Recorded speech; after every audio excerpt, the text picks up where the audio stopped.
हाय दोस्तों, आपका स्वागत है आपके अपने यूट्यूब चैनल कॉम्पिटिटिव गुरुकुल में। तो जैसा कि फ्रेंड्स आपको पता है कि 26 तारीख को बीपीएससी एलडीसी का एग्ज़ाम होने वाला है। और ये लोअर डिविजनल क्लर्क का जो एग्ज़ाम कंडक्ट करवाएगा वो कौन करवाएगा? बीपीएससी कंडक्ट करवाएगा। तो अभी तक जितने भी बीपीएससी में साइंस से क्वेश्चन पूछे गए हैं, लगभग आपके लिए 375 क्वेश्चन मैं आज लेके आया हूँ, 375।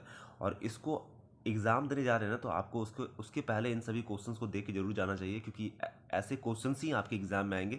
और बीपीएससी का एक पैटर्न रहा है कि प्रीवियस ईयर के क्वेश्चंस को भी रिपीट करता है। तो ऐसे ही हम लोग हिस्ट्री के भी क्वेश्चंस लेके आएंगे, मैथ्स के भी क्वेश्चंस लेके आएंगे, और जीके के भी क्वेश्चंस लेके आएंगे। ज्योग्राफी, हिस्ट्री सबके क्वेश्चंस आएंगे। तो चलिए फ्रेंड्स, स्टार्ट करते हैं सबसे पहले क्वेश्चन को। अगर आप चैनल पर नए हैं तो आप देख रहे होंगे, हम पूरा एफर्ट्स लगा रहे हैं कि आपका सिलेक्शन हो जाए। आप शुरू से अंत तक वीडियो को देखिए।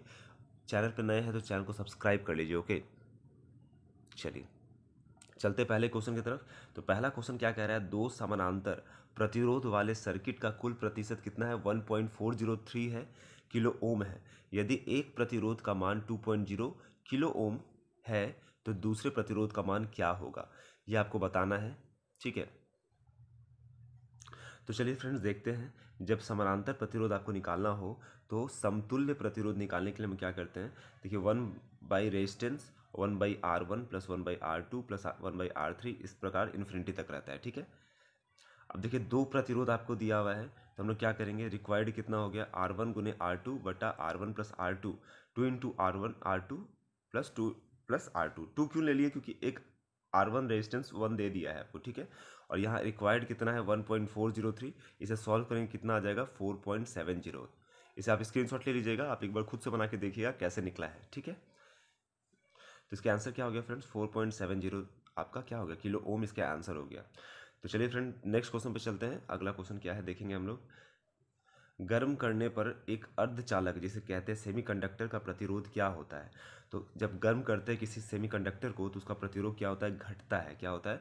घटता है। चलिए नेक्स्ट क्वेश्चन पे चलते हैं। अगला क्वेश्चन है फ्रेंड्स, हम लोग देखेंगे फैराडे स्थिरांक क्या होता है? तो फैराडे स्थिरांक क्या होता है? सार्वभौमिक स्थिरांक है। क्या है? सार्वभौमिक स्थिरांक। प्रकाश वर्ष जो है किसकी इकाई है? प्रकाश वर्ष किसकी इकाई है? तो ये आपकी दूरी की इकाई है। किसकी? दूरी की इकाई है। नेक्स्ट क्वेश्चन है, जब प्रकाश एक माध्यम से दूसरे में जाता है तो निम्न में से कौन सा नहीं बदलता है? तो वेग गति बदलता है, तरंग दैर्ध्य बदलता है, अपवर्तनांक बदलता है। तो बदलता क्या नहीं है? फ्रीक्वेंसी नहीं बदलता है, आवृत्ति नहीं बदलता है। ओके, नेक्स्ट क्वेश्चन में बात करें, विद्युत चुंबकीय तरंगों का वेग होता है। क्या होता है? विद्युत चुंबकीय तरंगों का वेग क्या होता है? इसका वेग होता है 3 × 10⁸ मीटर प्रति सेकंड होता है। पहला आदमी जिसने चांद पर अपना पैर रखा था वो कौन थे? वो थे नील आर्मस्ट्रॉन्ग। नील आर्मस्ट्रॉन्ग जो थे पहले आदमी थे जिसने चांद पर अपना पैर रखा था। तो देखिए फ्रेंड्स, बेहद इंपॉर्टेंट 375 क्वेश्चन है, बीच में कोई छोड़ के मत जाइएगा, क्योंकि क्वेश्चंस के बहुत ज़्यादा इस वीडियो से आने की संभावना है। तो शुरू से अंत तक इस वीडियो को जरूर देखिए। चलिए नेक्स्ट चलते हैं अगले क्वेश्चन पे। अगला क्वेश्चन है, सबसे ज़्यादा श्यानता होती है क्या चीज़ में होती है? सबसे ज़्यादा श्यानता, तो सबसे ज़्यादा श्यानता जो होती है, विस्कोसिटी जो होती है, ये शहद में होती है। किसमें? शहद में सबसे ज़्यादा विस्कोसिटी होती है। नेक्स्ट चलते हैं, निम्न में से कौन सा उष्मा सबसे अधिक सुचालक है? कौन सा उष्मा है जो सबसे अधिक सुचालक है? तो पारा, जिसे मरकरी कहते हैं, मरकरी जो है सबसे अधिक सुचालक है। चलिए नेक्स्ट चलते हैं हम लोग। नेक्स्ट क्वेश्चन है, प्लूटोनियम न्यूक्लाइड जिसे Pu-94 Pu-242 को के नाभिक में न्यूट्रॉनों की संख्या होती है, कितनी होती है? ठीक है, तो देखिए न्यूट्रॉनों की संख्या निकालने के लिए हम क्या करते हैं ना, न्यूट्रॉनों की संख्या निकालने के लिए हम लोग द्रव्यमान संख्या में से परमाणु संख्या घटाते हैं। तो यहाँ द्रव्यमान संख्या 242 दिया हुआ है। कितना दिया हुआ है? 242 दिया हुआ है। और आपका अगर बात करें प्रोटॉन की संख्या, यहाँ पे देखिए ये वाला, ये प्रोटॉन की संख्या होता है। तो क्या दिया हुआ है? 94। दोनों को अगर माइनस करेंगे तो 242 माइनस 94 करेंगे तो 148 आपका सही उत्तर हो जाएगा। तो याद रखिएगा, यहाँ पे जो दिया हुआ रहता है ना, अब ऊपर में ये होता है द्रव्यमान संख्या, और नीचे जो होता है ये होता है प्रोटॉन की संख्या। जब द्रव्यमान की संख्या में से प्रोटॉन की संख्या घटाते हैं तो न्यूट्रॉन की संख्या निकल जाता है।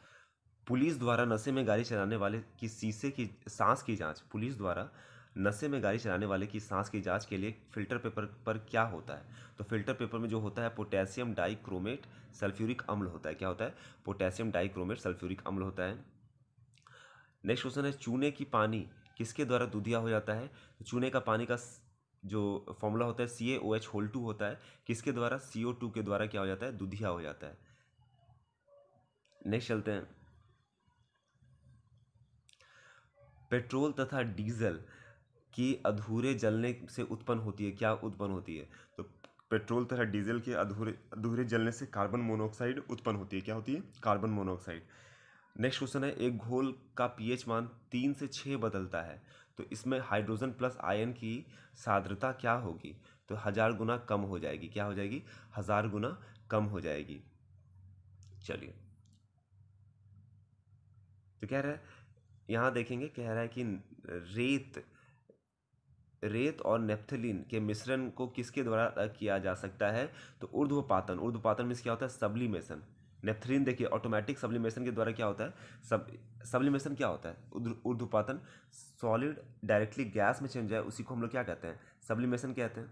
ठीक है, तो वही नेप्थलीन क्या है? डायरेक्टली गैस में हो जाएगा और रेत आपका क्या हो जाएगा? बच जाएगा। तो इस माध्यम से आप क्या कर सकते हैं? रेत और नेफ्थलीन को मिश्रण को अलग कर सकते हैं। अगला क्वेश्चन है, बेंजीन में सिग्मा और पाई बंध की संख्या होती है, कितनी होती है? तो 12 और 6 होती है। याद रखिएगा, बेंजीन में सिग्मा और पाई बंध का संख्या कितनी होती है? 12 और 6। ये सभी क्वेश्चन आपके बीपीएससी में पूछे हुए क्वेश्चन है। चलिए नेक्स्ट चलते हैं, अगला क्वेश्चन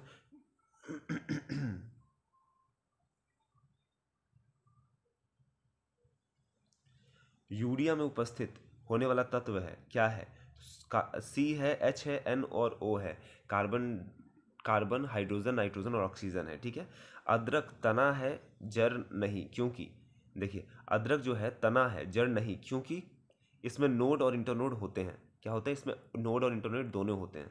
चलिए नेक्स्ट चलते हैं अगले क्वेश्चन पे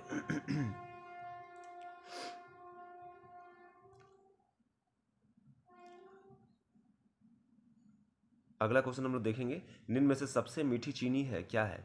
तो सबसे मीठी चीनी होती है फ्रुक्टोज। लौंग एक मसाला पौधे के किस भाग से प्राप्त होता है? तो लौंग जो मसाला है फूल की कली से प्राप्त होता है। किससे? फूल की कली से प्राप्त होता है। नेक्स्ट क्वेश्चन है, मांसपेशियों में दर्द के उपचार में प्रयोग किए जाने वाले विकिरण है, क्या है? तो ये इंफ्रारेड है। इंफ्रारेड विकिरण जो है मांसपेशियों में दर्द के उपचार में, अगर मांसपेशियों में दर्द होता है तो उसके उपचार में प्रयोग किया जाता है, किसका? इंफ्रारेड का। चलिए नेक्स्ट चलते हैं, दूध किसका घटिया स्रोत है? तो विटामिन सी का घटिया स्रोत है। दूध में विटामिन सी नहीं पाया जाता। नेक्स्ट क्वेश्चन है, ग्लूकोज को एथिल अल्कोहल में किस एंजाइम द्वारा बदल दिया जाता है? जाइमेज के द्वारा। जाइमेज के द्वारा बदला जाता है। विटामिन जो रक्त के थक्के बनाने में प्रभावी होते हैं, क्या कहलाता है? विटामिन के कहलाते हैं।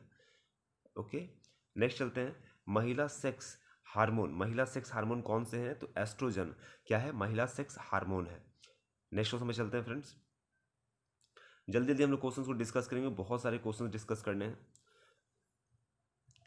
क्या कह रहा है, पार्किंसन बीमारी के उपचार के विकास के लिए किसको नोबेल पुरस्कार दिया गया है? तो ये दिया गया आर्विड कार्लसन को। किसे दिया गया? आर्विड कार्लसन को पार्किंसन बीमारी के उपचार के विकास के लिए किसको नोबेल पुरस्कार दिया गया है? तो आर्विड कार्लसन को दिया गया है। ओके चलिए नेक्स्ट चलते हैं, थायराइड ग्रंथि की खराबी किसकी कमी के कारण होती है? तो थायराइड ग्रंथि की खराबी जो होती है ये आयोडीन की कमी के कारण होती है। किसकी कमी? आयोडीन की कमी के कारण।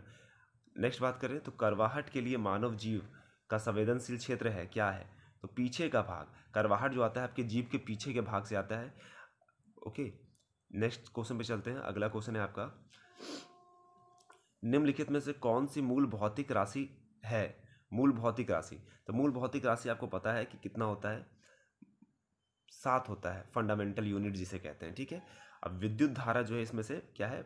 मूल भौतिक राशि है, क्या है? Electric current. ओके अनुदैर्ध्य तरंगों का उदाहरण है, क्या है? तो ध्वनि तरंग जो है अनुदैर्ध्य तरंगों का क्या है? उदाहरण है। ओके याद रखना है, अनुदैर्ध्य तरंगों का उदाहरण क्या है? आपका ध्वनि तरंग आपका अनुदैर्ध्य का उदाहरण है। ओके चलिए नेक्स्ट चलते हैं, इसमें अगर बात करें ना तो रेडियो तरंग जो होता है अवरक्त तरंग का उदाहरण है, और एक्स किरण जो होता है विद्युत चुंबकीय तरंगों का उदाहरण है। नेक्स्ट चलते हैं, देखिए प्रकाश का वर्ण विक्षेपण संभव है किसके द्वारा? प्रकाश का वर्ण विक्षेपण प्रिज्म द्वारा संभव है। किसके द्वारा? प्रिज्म द्वारा संभव है। किस तापमान पर सेल्सियस और फ़ारेनहाइट पैमाने मेल खाते हैं? तो -40 डिग्री सेल्सियस पर सेल्सियस और फ़ारेनहाइट पैमाने जो हैं मेल खाते हैं। तो फ्रेंड देखिए, इस तरह के क्वेश्चन आपको आगे भी दिखेंगे, बहुत सारे रिपीट हो रहे हैं। मैं आपको दिखाऊंगा, जहाँ भी रिपीट होगा ना मैं आपको शो करूंगा कि बीपीएससी ना का ट्रेंड है कि क्वेश्चंस को रिपीट करती है, इसलिए मैं आपको प्रीवियस ईयर करवा रहा हूँ। चलिए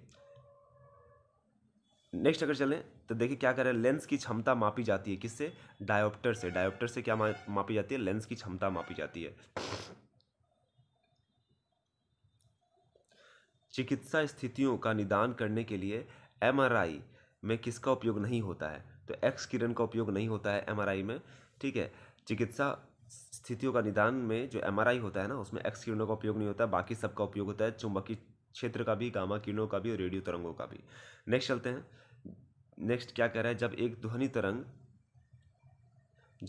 तरंग एक माध्यम से दूसरे माध्यम में जाती है तो वह राशि जो अपरिवर्तित रहती है, क्या? फ्रीक्वेंसी क्या रहती है? आवृत्ति जो है अपरिवर्तित रहती है। ठीक है, देखिए प्रकाश वर्ष मात्रक है, मैंने अभी आपको थोड़ा देर पहले ही बताया था प्रकाश वर्ष। देखिए फिर से रिपीट हुआ है क्वेश्चन। प्रकाश वर्ष किसकी मात्रक है? तो ये दूरी का मात्रक है। क्या है? दूरी का मात्रक है प्रकाश वर्ष। नेक्स्ट चलते हैं। निम्न में से कौन सा कण आवेश रहित है? तो न्यूट्रॉन जो है कण आवेश रहित है। न्यूट्रॉन क्या होगा? कण आवेश रहित है। आपको एकदम याद कर लेना है, डिट्टो जैसा बता रहा हूँ। ओम मीटर मात्रक है किसका? प्रतिरोधकता का मात्रक है। किसका? प्रतिरोधकता का मात्रक है ओम मीटर। नेक्स्ट चलते हैं। नीलम, रूबी का रासायनिक सूत्र क्या है? Al2O3 है। क्या है? Al2O3 रूबी का रासायनिक सूत्र है। नेक्स्ट चलते हैं अगले क्वेश्चन पे। पेट्रोल की गुणवत्ता को व्यक्त किया जाता है किससे? तो पेट्रोल की गुणवत्ता को ऑक्टेन संख्या द्वारा व्यक्त किया जाता है। नेक्स्ट बात करें, निम्नलिखित में से किसका गलनांक सबसे उच्च होता है? तो बोरॉन का जो गलनांक है सबसे उच्च होता है। नेक्स्ट चलते हैं।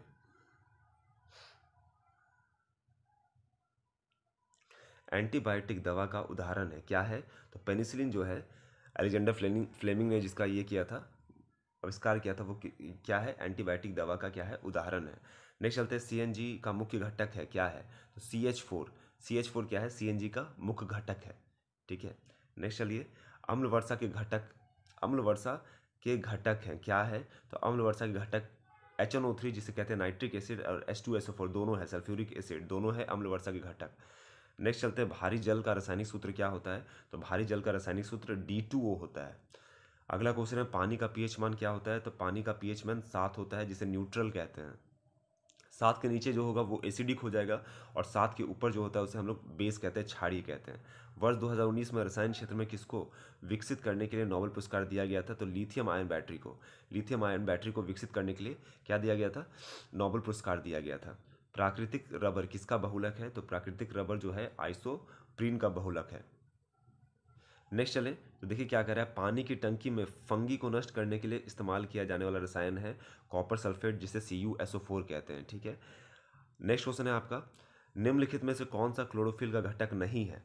तो कैल्शियम जो है क्लोरोफिल का घटक नहीं है, याद रखना है आपको। अगला क्वेश्चन है, पौधों में पानी पहुंचाया जाता है किसके द्वारा? तो जाइलम के द्वारा पौधों में पानी पहुंचाया जाता है। ओके, अगर नहीं याद रहता तो WX याद कर लीजिए। W फॉर वाटर हो गया और X फॉर जाइलम हो गया। ओके, चलिए। प्रकाश संश्लेषण के दौरान हरे पौधे अवशोषित करते हैं, क्या करते हैं? तो ऑक्सीजन अवशोषित करते हैं। क्या चीज? हरे पौधे ऑक्सीजन अवशोषित करते हैं। नेक्स्ट है क्वेश्चन, ऑक्सीजन अनुपस्थित होती है क्या चीज में? केरोसिन में क्या होता है? ऑक्सीजन अनुपस्थित होता है, इसलिए शायद सोडियम को ना हम लोग केरोसिन के अंदर रखते हैं। ठीक है, नहीं तो क्योंकि ऑक्सीजन उसमें उपस्थित नहीं होता है, क्योंकि ऑक्सीजन में अगर सोडियम रहेगा तो खुद ब खुद जल जाता है, इसलिए। चलिए नेक्स्ट चलते हैं। एंजाइम लाइपेज का स्रोत है, क्या है? तो ये अग्नाशय जो है लाइपेज का क्या है? स्रोत है। नेक्स्ट चलते हैं। BCG वैक्सीन का इस्तेमाल किसकी रोकथाम के लिए किया जाता है? तो क्षय रोग जिसे कहते हैं ट्यूबरक्यूलोसिस के रोकथाम के लिए किया जाता है BCG वैक्सीन का प्रयोग। निम्नलिखित में से कौन सा हार्मोन अग्नाशय द्वारा उत्पन्न होता है? अभी ऊपर हम लोग पढ़े थे इंसुलिन हार्मोन, पैनक्रियाज। इसी की कमी से क्या होता है? आपको डायबिटीज हो जाता है, क्या? जिसे मधुमेह कहते हैं। ठीक है, चलिए अगला क्वेश्चन क्या है, कौन सा रक्त के संचारण में मदद करता है? तो एंथ्रोसाइड क्या है? रक्त के संचारण में मदद करता है। अंगोरा ऊन किससे निकलता है? निकाला जाता है। तो अंगोरा ऊन जो है खरगोश से निकाला जाता है, और बकरी से क्या, पश्मीना, बकरी से किसका, पश्मीना ऊन निकाला जाता है। तो सूर्य के प्रकाश पृथ्वी पर पहुंचने में कितना समय लगता है, ठीक है। तो सूर्य का प्रकाश अगर पृथ्वी पर पहुंचने में बात करें तो देखिए पूरा पूरी अगर बात करें तो 500 सेकंड लगता है सूर्य के प्रकाश को पृथ्वी पर पहुंचने पे।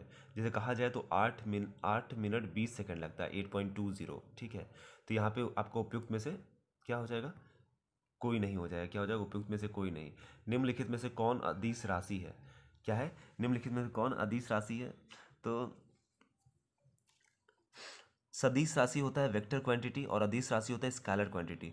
स्केलर क्वांटिटी किसे कहते हैं, जिसमें परिमाण होता है, मैग्नीट्यूड होता है, उसे कहते हैं, और दिशा नहीं होता है। तो दाब हो जाएगा, दाब क्या हो जाएगा आपका, दाब हो जाएगा अदिश राशि हो जाएगा, ठीक है। और वेक्टर जिसे कहते हैं सदिश राशि, उसमें परिमाप और दिशा दोनों होता है। चलिए नेक्स्ट चलते हैं अगले क्वेश्चन पे। नेक्स्ट क्वेश्चन पे चलते हैं। वायु में ध्वनि तरंग होती है कैसी, तो अनुदैर्ध्य होती है। क्या होती है, पीछे भी था आपका तरंग से संबंधित, तो अनुदैर्ध्य तरंग होती है। नेक्स्ट चले, 50 डिग्री सेल्सियस का मान फ़ारेनहाइट स्केल में क्या होगा। तो देखिए इसका फॉर्मूला होता है C-0/100 F-32/180। अब देखिए 50 डिग्री मान फ़ारेनहाइट में दिया हुआ है ना, तो आप का पूछ रहा है फ़ारेनहाइट में मान क्या होगा। तो सेल्सियस की जगह आप 50 बैठाइएगा और उसे निकालिएगा ना, तो आपको फ़ारेनहाइट का मान निकल जाएगा। नहीं तो डायरेक्ट भी आप निकाल सकते हैं, जो दिया हुआ है सेल्सियस में उसमें 1.8 से गुना कीजिए प्लस 32 कर दीजिए, तो आपका आ जाएगा 122। कितना आ जाएगा, 122। ऐसे क्वेश्चन बहुत ज़्यादा पूछने का संभावना है, इसे आप नोट डाउन कर लीजिए और इसे प्रैक्टिस कीजिए, ठीक है। तो क्या हो जाएगा, C-0/100 = F-32/180 हो जाएगा। हर्ट्ज में क्या नापा जाता है, तो हर्ट्ज में नापा जाता है आवृत्ति, फ्रीक्वेंसी। फ्रीक्वेंसी को क्या माना जाता है, हर्ट्ज में मापा जाता है। नेक्स्ट चले अगले क्वेश्चन पे। विद्युत धारा किस उपकरण में नापी जाती है, तो इलेक्ट्रिक करंट जो होती है ना, ये मापी जाती है आम मीटर से। आम मीटर से क्या नापा जाते हैं, विद्युत धारा मापी जाती है, ठीक है। चलिए नेक्स्ट चलते हैं। विद्युत शक्ति की विद्युत शक्ति की विद्युत शक्ति की इकाई क्या है, इसे बात करेंगे तो विद्युत शक्ति की इकाई है वाट है। क्या है, वाट विद्युत शक्ति की इकाई है। और नेक्स्ट बात करते हैं आधुनिक रसायन विज्ञान का जनक किसे कहा जाता है। आधुनिक रसायन विज्ञान का जनक कहा जाता है लेवोजियर को। लेवोजियर को आधुनिक रसायन विज्ञान का जनक कहा जाता है।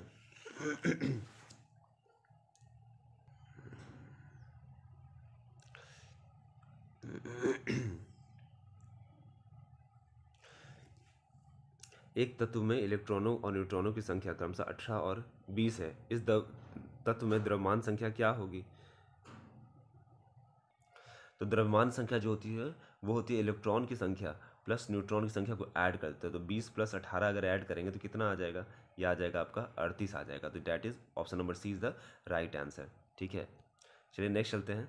नेक्स्ट क्या बोल रहा है, निम्नलिखित में किसे हंसने वाली गैस कहा जाता है, तो नाइट्रस ऑक्साइड को कहा जाता है, N2O कहा जाता है। अगला क्वेश्चन है निम्नलिखित में कौन सा एक तत्व नहीं है, तो गैस जो है एक तत्व नहीं है, बाकी सब तत्व है, धातु उपधातु अधातु उपधातु, ठीक है। नेक्स्ट चलते हैं। पानी का पीएच मान देखिए, रिपीट फिर से क्वेश्चन हुआ ना, पानी का पीएच मान पीछे ही पूछा है, इसे क्या है 7 हो जाएगा, न्यूट्रल। ग्रीन हाउस गैसों का मुख्य घटक क्या है, तो ग्रीन हाउस गैसों का मुख्य घटक उपयुक्त में से कोई नहीं होगा, या एक से अधिक कह सकते हैं आप इसे। क्या हो जाएगा, एक से अधिक कह सकते हैं। कार्बन डाइऑक्साइड भी होता है, नाइट्रस ऑक्साइड भी होता है, मीथेन होता है और जलवाष्प होता है, ठीक है। तो ऑप्शन नंबर ई हो जाएगा। अगले क्वेश्चन में चलते हैं। अगला क्वेश्चन है आपका, ऑक्सीजन अनुपस्थित होती है किस में, ये देखिए फिर से रिपीट हुआ, किरोसिन में। किरोसिन में क्या होता है, ऑक्सीजन अनुपस्थित होती है। प्राकृतिक रबर किसका बहुलक है, तो आइसोप्रीन का बहुलक है। ये सब क्वेश्चन आप देख रहे होंगे रिपीट हो रहा है, तो पीछे वाला क्वेश्चन आपको पढ़ना बहुत जरूरी था, मैं आपको इसलिए करवा रहा हूँ ये सभी क्वेश्चन, ठीक है। चलिए अगर बात करें ग्लूकोज का, अगर सूत्र बात करें ग्लूकोज का सूत्र क्या है, तो देखिए ग्लूकोज का सूत्र है C6H12O6। क्या है, C6H12O6 ग्लूकोज का सूत्र है। CO समूह का अबंध क्रम क्या है, CO समूह का अबंध क्रम है 3 है। क्या है, 3 है CO समूह का अबंध क्रम। शरीर का तापमान नियंत्रित करता है, कौन करता है, तो हाइपोथैलेमस जो है शरीर का तापमान नियंत्रित करता है। नेक्स्ट क्वेश्चन है, पुस्तक द ऑरिजिन ऑफ स्पेसीज किसने लिखा है, चार्ल्स डार्विन ने। चार्ल्स डार्विन ने पुस्तक द ऑरिजिन ऑफ स्पेसीज लिखा है। नेक्स्ट चलते हैं। नेक्स्ट है, सौर ऊर्जा का ATP में बदलती है, क्या, क्लोरोप्लास्ट में। क्लोरोप्लास्ट। सौर ऊर्जा एटीपी में बदलती है क्लोरोप्लास्ट के द्वारा। नेक्स्ट चलते हैं, प्रकाश संश्लेषण का उत्पाद है, क्या है? ऑक्सीजन। प्रकाश संश्लेषण में क्या बनता है आपका? ऑक्सीजन बनता है। नेक्स्ट क्वेश्चन है, हड्डियों की पढ़ाई विज्ञान के किस शाखा में अंतर्गत आती है? ऑस्टियोलॉजी के अंतर्गत आती है। ऑस्टियोलॉजी क्या होता है? हड्डियों की पढ़ाई संबंधित है ऑस्टियोलॉजी। नेक्स्ट क्वेश्चन में चलते हैं, निम्नलिखित में, एक सेकेंड,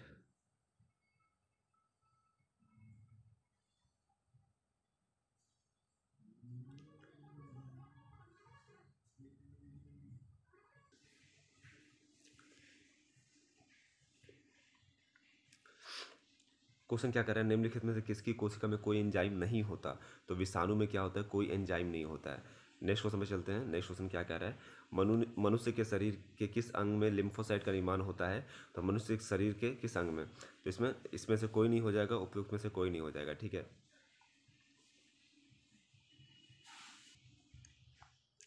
यहाँ कहा जाए ना तो एक से अधिक हो जाएगा, क्योंकि यहाँ अस्थि मज्जा में भी निर्माण होता है और तिल्ली में भी निर्माण होता है, ठीक है। तो क्या हो जाएगा? एक से अधिक हो जाएगा। नेक्स्ट चलते हैं। नेक्स्ट क्या कह रहा है, निम्नलिखित में से किस हार्मोन में आयोडीन मिली होती है? तो ये थायरॉक्सिन हार्मोन में क्या होती है? आयोडीन मिली होती है। नेक्स्ट चलते हैं अगले क्वेश्चन पे, एड्स किसके कारण होता है? तो एड्स जो होता है विषाणु के कारण होता है, वायरल डिजीज है। अगले क्वेश्चन पे चलते हैं। अगला क्वेश्चन क्या है, विद्युत धारा की इकाई क्या है? तो इलेक्ट्रिक करंट, एम्पियर। ऊपर भी हमने पढ़ा था। देखिए क्वेश्चंस रिपीट होता है, बहुत सारे क्वेश्चंस रिपीट होते हैं, तो आप इसे जरूर पढ़ के जाइए, इसलिए मैं आपके लिए करवा रहा हूँ, ठीक है। बात करें कि दृष्टि की खराबी, निकट दृष्टि को नाम से जाना जाता है, किस नाम से जाना जाता है? ठीक है, तो निकट दृष्टि को अगर बात करें, निकट दृष्टि को ना मायोपिया के नाम से जाना जाता है, तो उपयुक्त में से कोई नहीं हो जाएगा। चलिए नेक्स्ट क्वेश्चन पे चलते हैं। अगला क्वेश्चन क्या दिया हुआ है, एक वस्तु का भार पृथ्वी की सतह पर मापने पर 100 न्यूटन आता है, तो भार चंद्रमा की सतह पर मापने पर कितना आएगा? ठीक है, तो क्या कह रहा है, एक वस्तु को अगर भार नापा जाए, तो आपको पता है कि चंद्रमा पर जो भार होता है 1/6 आ जाता है, तो 100 का 1/6 करेंगे, 100 का 1/6 करेंगे तो कितना आ जाएगा? ये आ जाएगा 16.7 न्यूटन आ जाएगा। तो आपका option number D correct answer हो जाएगा। नेक्स्ट चलते हैं, एलईडी।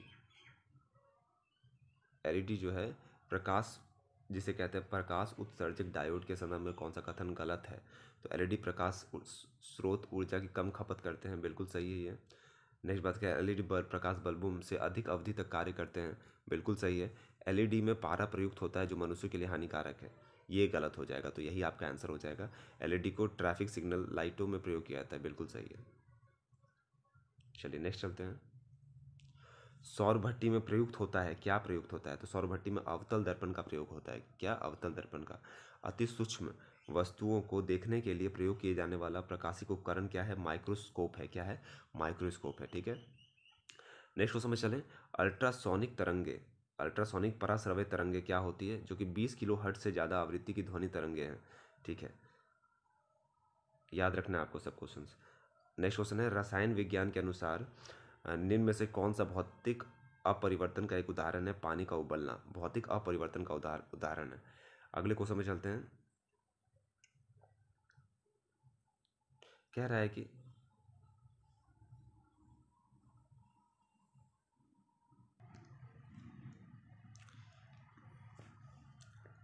नेक्स्ट क्वेश्चन क्या कह रहा है, निम्न में से कौन सा एक अलौह धात्विक खनिज है? तो कौन सा है? तो फ्रेंड्स, जो अलौह धात्विक खनिज होता है ना, उसमें क्या होता है ना, धातु के अंश नहीं पाए जाते, लेकिन यहाँ जो भी दिया हुआ है सब में धातु के अंश पाए जाते हैं, इसलिए इसका आंसर क्या हो जाएगा? उपयुक्त में से कोई नहीं हो जाएगा। अगर आपसे अलौह खनिज पूछा तो सीसा हो सकता था, प्लैटिनम, बॉक्साइड, मैग्नीशियम आदि हो सकता था। चलिए नेक्स्ट क्वेश्चन पे चलते हैं। अगला क्वेश्चन है,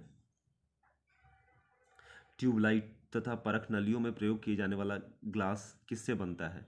तो अगर ट्यूबलाइट तथा परख नलियों का अगर बात करें तो उसका जो ग्लास जो होता है, इनमें से उपयुक्त में से कोई नहीं हो जाएगा। क्या हो जाएगा? उपयुक्त में से कोई नहीं हो जाएगा। ओके, चलिए नेक्स्ट अगले क्वेश्चन पे चलते हैं। अगला क्वेश्चन है, नेक्स्ट क्वेश्चन पे, निम्न में से किस धातु का को विद्युत चालनता सबसे अधिक है? किस धातु का विद्युत चालनता सबसे अधिक होता है? तो सिल्वर, रजत का होता है, सबसे अधिक विद्युत चालकता होता है। नेक्स्ट चलते हैं, पृथ्वी के वातावरण में सबसे प्रचुर मात्रा में पाया जाने वाला गैस कौन सा है? नाइट्रोजन होता है।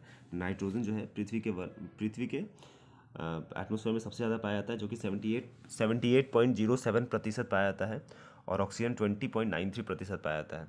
नेक्स्ट चलते हैं, अगले क्वेश्चन में चलते हैं।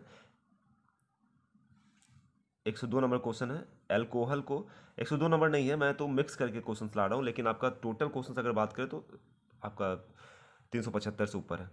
एल्कोहल को कार्बोक्सिलिक अम्ल में परिवर्तित किया जा सकता है किसके माध्यम से? मात्र ऑक्सीडेशन द्वारा। ऑक्सीडेशन द्वारा क्या होता है? एल्कोहल को कार्बोक्सिलिक अम्ल में परिवर्तित किया जा सकता है। नेक्स्ट चलते हैं, अगला क्वेश्चन है। नाभिकीय रिएक्टर में नाभिकीय विखंडन से विद्युत उत्पन्न करने के लिए साधारणतः प्रयोग किए जाने वाला तत्व कौन सा है? यूरेनियम है। क्या है? यूरेनियम। नेक्स्ट क्वेश्चन है, सबसे अच्छा अग्निशामक कौन सा है? तो कार्बन डाइऑक्साइड जो है सबसे अच्छा अग्निशामक है, फायर एक्सटिंग्विशर जिसे कहते हैं। नेक्स्ट चलते हैं अगले क्वेश्चन पे। फ्लोरीन अथवा वक्कीबॉल कितने कार्बन परमाणु का होता है? तो क्या हो जाएगा? इसका आंसर हो जाएगा ई हो जाएगा, क्योंकि इसमें जो होते हैं 60 कार्बन परमाणु होते हैं। कितने होते हैं? 60 कार्बन परमाणु होते हैं, तो इसका उपयुक्त में से कोई नहीं हो जाएगा। नेक्स्ट चलते हैं अगले क्वेश्चन पे। अधिक ऊंचाइयों पर द्रव्यों का क्वथनांक क्या होता है? घटता है। क्या हो जाता है? घटता है। अगला क्वेश्चन क्या है? अगला क्वेश्चन है, कौन सा कोशिका घटक कोशिका में दाखिल होने वाले जीवाणुओं को नष्ट करता है? तो लाइसोसोम जिसे क्या आत्महत्या की थैली भी कहते हैं। ठीक है, अगले क्वेश्चन पे चलते हैं। शरीर में लोहे की कमी होने से क्या होता है? तो रक्ताल्पता होता है। लोहे की कमी से क्या होता है? जिसे अनेमिया भी कहते हैं, अंग्रेजी में इसे अनेमिया कहा जाता है। ठीक है, नेक्स्ट क्वेश्चन पे चलते हैं। मानव शरीर का सामान्य तापमान होता है कितना? 98.6 डिग्री फ़ारेनहाइट होता है। मानव शरीर के किस अंग में उपकला कोशिका पाई जाती है? किस अंग में पाई जाती है? तो उपयुक्त में से कोई नहीं होगा, क्योंकि ये पाया जाता है एपिथेलियल टिश्यू में पाया जाता है। कहाँ पे? एपिथेलियल टिश्यू, जिसे उपकला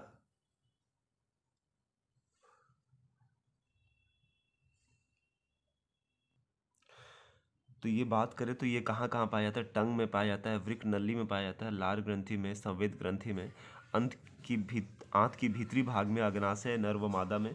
तो यहाँ पे कोई आंसर इसका नहीं होगा, उपयुक्त में से कोई नहीं हो जाएगा। ठीक है, नेक्स्ट चलते हैं अगले क्वेश्चन पे।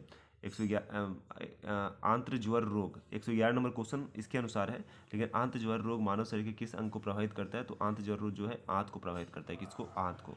नेक्स्ट क्वेश्चन पे चलते हैं। कार्बनिक कृषि एक ऐसी कृषि प्रणाली है जिसमें क्या होता है? कार्बनिक खादों, पूर्ण चक्रित फार्म अपशिष्टों तथा जैव कारकों का अधिक कतक मात्रा में प्रयोग किया जाता है। नेक्स्ट चलते हैं अगले क्वेश्चन पे। क्या कह रहा है? निम्न में से कौन सी प्रक्रिया पृथ्वी पर हो रहे कार्बन चक्र में ऑक्सीजन को बढ़ाती है? प्रकाश संश्लेषण, जिसे कहते हैं फोटोसिंथेसिस। अगला क्वेश्चन है, निम्न में से संवहनी पौधे को चुनिए। काई जो है संवहनी पौधा है। पौधे ने खाद्य सामग्री संग्रह करने के लिए अपने स्टेम को संशोधित किया है, तो अदरक इज द राइट आंसर। अदरक ने क्या किया है? पौधे में खाद्य सामग्री संग्रह करने के लिए अपने स्टेम को संशोधित किया है। नेक्स्ट क्वेश्चन है, कौन सा वैश्विक सम्मेलन ग्रीन हाउस गैस उत्सर्जनों में कमी के लिए आयोजित वैश्विक समझौते की दिशा में पहला कदम था? तो रियो डी जनरियो में जो 1992 में हुआ था सम्मेलन, वही जो था ग्रीन हाउस गैस उत्सर्जन की कमी के लिए आयोजित किया गया था। अगला क्वेश्चन है, इसरो का संक्षिप्त रूप पूछा है, तो इसरो का संक्षिप्त रूप आपको पता है, Indian space research organization, ISRO. ठीक है, यही आपका हो जाएगा। अभी वर्तमान में कौन अध्यक्ष है? तो एस सोमनाथ है, याद रखिएगा, एस सोमनाथ क्या है? वर्तमान में अध्यक्ष है। चलिए, एंगस्ट्रॉम इकाई है, किसकी इकाई है? एंगस्ट्रॉम तरंग दैर्ध्य जिसे वेवलेंथ कहते हैं, उसकी इकाई है एंगस्ट्रॉम। आवृत्ति का को नापा जाता है किस चीज़ से? आवृत्ति को हर्ट्ज से नापा जाता है, हर्ट्ज में। नेक्स्ट क्वेश्चन है, सही कथन को चुनिए। तो सही कथन इसमें क्या है? लाल प्रकाश का तरंग दैर्ध्य बैगनी प्रकाश से ज़्यादा है। अगला क्वेश्चन है आपका, 40 डिग्री सेल्सियस को मान को फ़ारेनहाइट स्केल में चेंज करना है, तो 40 गुने 1.8। ठीक है, क्या 1.8 से गुना कर दीजिए 40 को। ठीक है, 1.8 से और प्लस 32 कर दीजिए, तो आपका आंसर क्या आ जाएगा? 104 डिग्री फ़ारेनहाइट आ जाएगा। नेक्स्ट चलते हैं, विद्युत शक्ति की इकाई क्या है? विद्युत शक्ति की इकाई है वाट होता है। विद्युत मोटर में क्या होता है। तो विद्युत मोटर में जो होता है, ये होता है विद्युत ऊर्जा को यांत्रिक ऊर्जा में बदलाया जाता है। ठीक है। विद्युत धारा निम्न में से किस उपकरण में मापी जाती है? तो आम मीटर में। पीछे भी हम लोग पढ़ चुके हैं। नेक्स्ट दोस्तों, वीडियो बहुत लंबा हो रहा है, इसे सेट 1 मान लीजिए, सेट 1 हो गया। नेक्स्ट वीडियो आपके लिए एक और लाऊंगा जिसमें सेट 2 रहेगा और टोटल डिस्कशन आपका कंप्लीट हो जाएगा। ये लगभग 30 मिनट का वीडियो बन चुका है। तो इस वीडियो को आप लोग शुरू से अंत तक देखिएगा, और अगर आपको आपका रिस्पॉन्स अच्छा रहेगा तो जल्द ही मैं आज ही आपके लिए एक और वीडियो भी अपलोड कर दूंगा। तो वीडियो देखने के लिए, वीडियो को अंत तक देखने के लिए धन्यवाद। अगर आप चैनल पर नए हैं तो चैनल को सब्सक्राइब कर लीजिए और लाइक बटन दबा दीजिए। धन्यवाद।